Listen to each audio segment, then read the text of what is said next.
ശാരീരിക സ്വാസ്ഥ്യവുമായി എത്തിയ രോഗിക്ക് മാനസിക രോഗത്തിനുള്ള ചികിത്സ നൽകിയതായി പരാതി. കോഴിക്കോട് മെഡിക്കൽ കോളേജിനെതിരെ വീണ്ടും ചികിത്സാ പിഴവ് ആരോപണം. ചികിത്സ മാറി നൽകിയത് മൂലം വെന്റിലേറ്ററിലായിരിക്കുകയാണ് പേരാമ്പ്ര സ്വദേശിനിയായ 37 വയസ്സുകാരി രജനി. എൻ്റെ ഭാര്യ രജനീന്ന് സുഖം അത്രയും മുട്ടുവേദന കാലുവേദനയൊക്കെ ആയിട്ട് ഹോസ്പിറ്റലിൽ വന്നത്. ഇവിടെ മെഡിക്കൽ കോളേജിൽ ഒരു പ്രശ്നമില്ല, ഇവർക്ക് മാനസികമായിട്ട് എന്തോ പ്രശ്നമാണ്, മാനസിക രോഗിയാണ്. അതിനെക്കൊണ്ട് നിങ്ങൾ സൈക്കാട്രിസ്റ്റിൻ്റെ ഡോക്ടറെ വിളിക്കണം. സൈക്കാട്രിസ്റ്റിൻ്റെ ഡോക്ടർ വന്ന് നോക്കി ഗുളിക നിങ്ങൾ ഓടുന്നത് കാണിക്കേണ്ടത് ന്യൂറോളജിൻ്റെ അതല്ലേ കാണണ്ടേ. പക്ഷേ ഇവർ നേരിട്ട് സൈക്കാട്രിസ്റ്റിനെ കാണിച്ച് സൈക്കാട്രിസ്റ്റിൻ്റെ ഈ ഒരു അവസ്ഥയിലേക്ക് മാറിപ്പോയി. പരാതി സൂപ്രണ്ടിൻ്റെ അടുത്ത് കൊടുത്തിട്ടുണ്ട്. 2 ദിവസം ഞാൻ സൂപ്രണ്ടിൻ്റെ വയ്യ നടന്ന് ഞാൻ കണ്ടില്ല. എന്നാൽ 3-ാമത്തെ ദിവസം ഇന്ന് സൂപ്രണ്ടിന് പരാതി കൊടുത്തിരിക്കും. അനഘ ഹർഷൻ ചേരുന്നുണ്ട് വിശദാംശങ്ങളുമായി. അനഘ, നമുക്കറിയാം കഴിഞ്ഞ കുറച്ച് നാളുകളായി ആരോഗ്യ വകുപ്പിന്റെ അനാസ്ഥ പല ഭാഗങ്ങളിലൂടെ നമ്മൾ കണ്ടുകൊണ്ടിരിക്കുകയാണ്. അതിന് മറ്റൊരു ഉദാഹരണം കൂടി ഉണ്ടായിരിക്കുന്നു എന്ന് വേണം കരുതാനല്ലേ? അതെ, തീർച്ചയായും കഴിഞ്ഞ കുറേ ദിവസങ്ങളായി കോഴിക്കോട് മെഡിക്കൽ കോളേജിനെതിരെ നിരന്തരം ചികിത്സാ പിഴവ് ആരോപണങ്ങൾ ഉയരുകയാണ്. ഇപ്പോഴിതാ ഏറ്റവും ഒടുവിൽ ഇക്കഴിഞ്ഞ 4-ാം തീയതിയാണ് പേരാമ്പ്ര സ്വദേശിയായിട്ടുള്ള രജനി ചില ശാരീരിക അസ്വസ്ഥതകളുമായി ബന്ധപ്പെട്ട് ആശുപത്രിയിൽ ചികിത്സ തേടുന്നത്. രജനിയെ ചികിത്സിച്ച ഡോക്ടർ പറഞ്ഞത് രജനിക്ക് കാര്യമായ പ്രശ്നങ്ങളൊന്നുമില്ല, നിങ്ങൾ തിരിച്ചു പോകൂ എന്നാണ്. പിന്നീട് അവിടെ നിന്ന് തിരിച്ചുപോയി. പിറ്റേ ദിവസം വീണ്ടും ശാരീരിക അസ്വസ്ഥതകൾ, അതായത് വേദന അടക്കമുള്ള കാര്യങ്ങൾ കലശലായതോടുകൂടി വീണ്ടും ആശുപത്രിയിലെത്തി ചികിത്സ തേടുന്നു. അപ്പോഴും ഡോക്ടർ രജനിക്ക് കാര്യമായ പ്രശ്നങ്ങൾ ഇല്ലെന്ന് പറഞ്ഞ് മടക്കി അയക്കുന്ന ഒരു സാഹചര്യമാണ് ഉണ്ടായത്. ഈ കോഴിക്കോട് നിന്ന് പേരാമ്പ്രയിലേക്ക് ഒരുപാട് ദൂരമുണ്ട്. അതുകൊണ്ട് അവരന്ന് കാഷ്വാലിറ്റിക്ക് മുന്നിൽ ചിലവഴിച്ച് കിടന്നുറങ്ങുന്ന ഒരു സാഹചര്യം പോലും അന്നും ഉണ്ടായിരുന്നു. ആ രീതിയിലായിരുന്നു, നടക്കാൻ പോലും കഴിയാത്ത രീതിയിലായിരുന്നു രജനിയുടെ അവസ്ഥ എന്നാണ് ഭർത്താവ് പറയുന്നത്. പക്ഷെ അപ്പോഴും ചികിത്സിച്ച ഡോക്ടർമാർ പറയുന്നത് രജനിക്ക് കാര്യമായ കുഴപ്പങ്ങൾ ഇല്ല എന്നാണ്. പിന്നെ വീണ്ടും ഇവർ ആശുപത്രിയെ സമീപിച്ചപ്പോൾ ആശുപത്രിയിലെ ഡോക്ടർ പറഞ്ഞത് രജനിക്ക് മാനസിക തകരാറാണ്, അതുകൊണ്ടാണ് അവർ ഈ രീതിയിൽ പെരുമാറുന്നത് എന്നാണ്. അങ്ങനെ ഡോക്ടറുടെ നിർദ്ദേശപ്രകാരം മാനസിക രോഗത്തിനുള്ള ചികിത്സ ആശുപത്രിയിൽ വെച്ച് തന്നെ തേടുന്നു, അതിനുള്ള മരുന്ന് കഴിക്കുന്നു. അങ്ങനെ അത് കഴിക്കുന്നതിനോടൊപ്പം തന്നെ രജനിക്ക് ശാരീരിക അസ്വസ്ഥതകൾ വീണ്ടും കലശലാകുന്നു, വേദന സഹിക്കാൻ കഴിയാത്തൊരവസ്ഥ വരുന്നു. പിന്നീട് വീണ്ടും ആശുപത്രിയിലെത്തി ഈ കാര്യങ്ങൾ ഡോക്ടറോട് പറയുമ്പോൾ ഈ ഒരു ഏറ്റവും പ്രധാനപ്പെട്ട ഒരു സാഹചര്യം എന്ന് പറഞ്ഞാൽ ഈ രജനി കിടക്കുന്നതിനോട് ചേർന്ന് മറ്റൊരു രോഗിയെ ചികിത്സിക്കാനെത്തിയ മറ്റൊരു ഡോക്ടർ ഉണ്ടായിരുന്നു. ആ ഡോക്ടർ രജനിയുടെ അവസ്ഥ കണ്ട് ആ രജനിയുടെ കേസ് ഷീറ്റ് പരിശോധിച്ചപ്പോഴാണ് നിങ്ങൾ ന്യൂറോനെ ഒന്ന് കാണിക്കൂ എന്ന് ഡോക്ടർ പറയുന്നത്. ആ ഡോക്ടർ പറഞ്ഞതിന്റെ അടിസ്ഥാനത്തിലാണ് ഇവർ പിന്നീട് ന്യൂറോനെ കാണിക്കുന്നത്. അങ്ങനെയാണ് രജനിക്ക് GBS എന്ന് പറയുന്ന രോഗമാണെന്ന് ഉടൻ തന്നെ കണ്ടെത്തുകയും രജനി വെന്റിലേറ്ററിലാവുകയും ഇപ്പോൾ രജനിയുടെ അവസ്ഥ 5% ചാൻസ് മാത്രമാണ് ജീവിതത്തിലേക്ക് മടങ്ങി വരാനുള്ളത്. മെഡിക്കൽ കോളേജിൽ ആദ്യം മുതൽ ഈ കഴിഞ്ഞ 4-ാം തീയതിയാണ് അവർ ചികിത്സ തേടുന്നത്. അന്ന് തന്നെ കൃത്യമായി എന്താണ് അസുഖം എന്ന് മനസ്സിലാക്കി ചികിത്സ നൽകിയിരുന്നെങ്കിൽ ആ 3 കുഞ്ഞുങ്ങൾ, രജനിക്ക് ഒറ്റ പ്രസവത്തിൽ 3 ആൺകുട്ടികളാണ്, ആ കുട്ടികളുടെ അവസ്ഥ എന്താകുമെന്ന ഒരു ഇതിലാണ് കുടുംബം പോലും ഇപ്പോൾ ഉള്ളത്. അന്ന് കൃത്യമായി ഡോക്ടറുടെ ഭാഗത്ത് നിന്ന് കൃത്യമായ ഒരു ചികിത്സ ഈ കുടുംബത്തിന് അല്ലെങ്കിൽ രജനിക്ക് ലഭിച്ചിരുന്നെങ്കിൽ ഇന്ന് ഈ അവസ്ഥയിലേക്ക് പോകില്ലായിരുന്നു എന്നതാണ്. മറ്റൊന്ന്, ഏറ്റവും പ്രധാനപ്പെട്ട ഒരു കാര്യം, മാനസിക രോഗി അല്ലാത്ത മറ്റൊരു രോഗവുമായി വന്ന ഒരു രോഗിക്കാണ് മാനസിക രോഗത്തിനുള്ള ചികിത്സ നൽകുന്നത്. അതിന്റെ മരുന്നടക്കം രജനി കഴിച്ചിരുന്നു.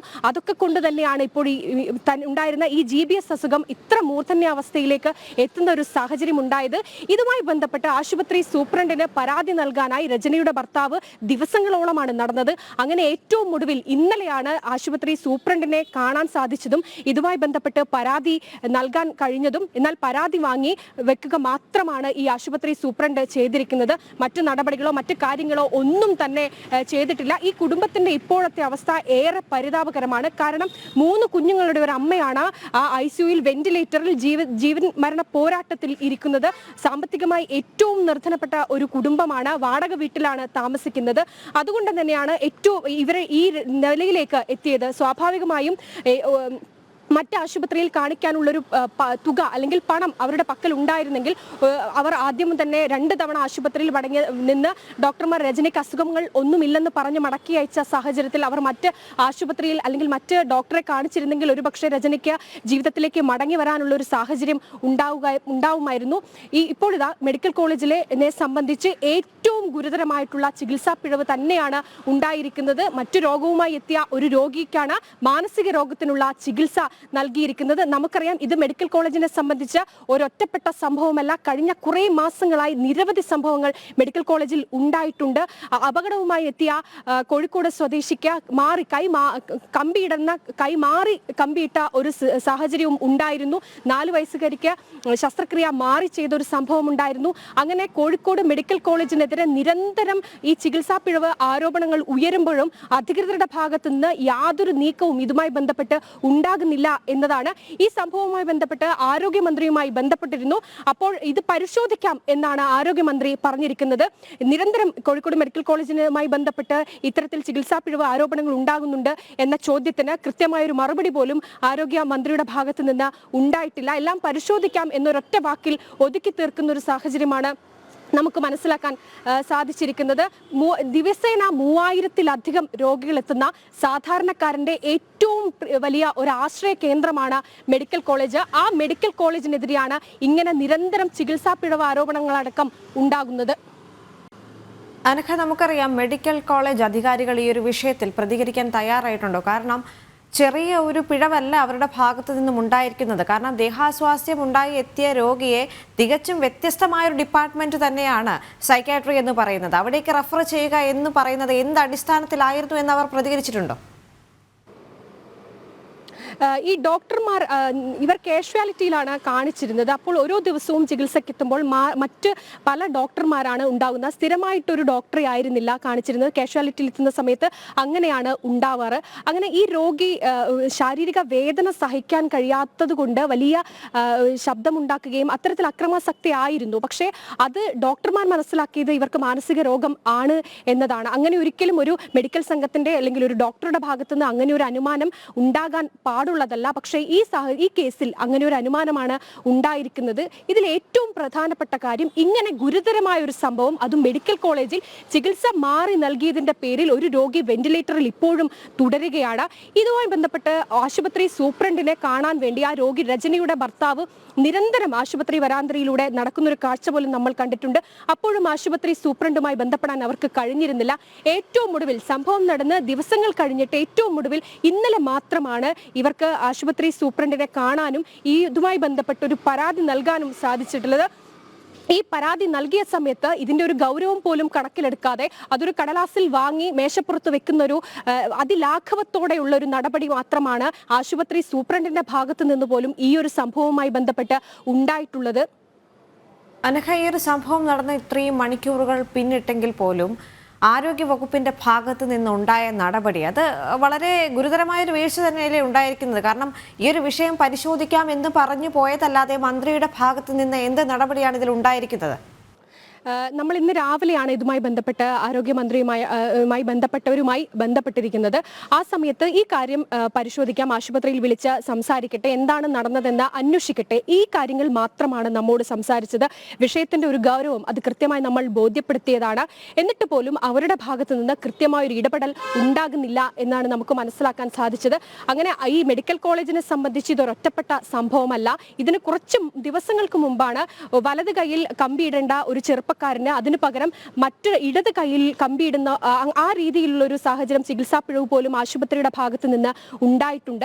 അന്ന് കൃത്യമായ ഒരു ഇടപെടൽ ആരോഗ്യമന്ത്രിയുടെ ഭാഗത്ത് നടക്കം ഉണ്ടായിരുന്നെങ്കിൽ ഇന്ന് ഇങ്ങനെ ഒരു സംഭവം ആശുപത്രിയിൽ ഉണ്ടാകുമായിരുന്നില്ല. ഇതിൽ നിന്നൊക്കെ തന്നെ നമുക്ക് മനസ്സിലാക്കാൻ സാധിക്കുന്നത് ഈ ആശുപത്രിയിൽ എത്തുന്നത് ഏറ്റവും സാധാരണക്കാരനായ കൂലിപ്പണിക്കാരായ പാവപ്പെട്ടവരിൽ പാവപ്പെട്ടവർ മാത്രമാണ്. ഈ ആശുപത്രിയെ അവരുടെ ഒരു ആശ്രയമാണ് മെഡിക്കൽ കോളേജ്.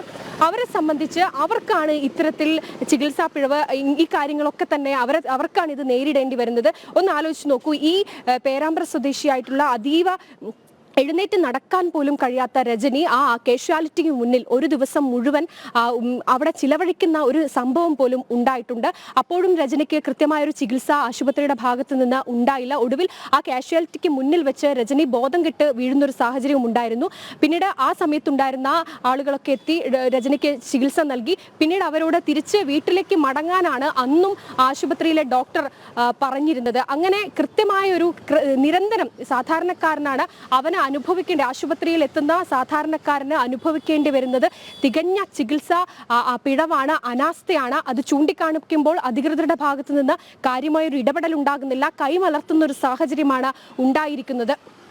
അതുതന്നെയാണ്, തികഞ്ഞ അനാസ്ഥ തന്നെയാണ് ഈ ഒരു വിഷയത്തിൽ ഉണ്ടായിരിക്കുന്നത് എന്ന് പറയാതിരിക്കാൻ വയ്യ. കാരണം ആരോഗ്യ വകുപ്പിന്റെ ഈ ഒരു മൗനം തന്നെയാണ് ഇത്തരം സാഹചര്യങ്ങൾ വീണ്ടും ആവർത്തിക്കാൻ വഴിയൊരുക്കുന്നതെന്ന് കൂടി പറഞ്ഞു വെക്കേണ്ടതുണ്ട്.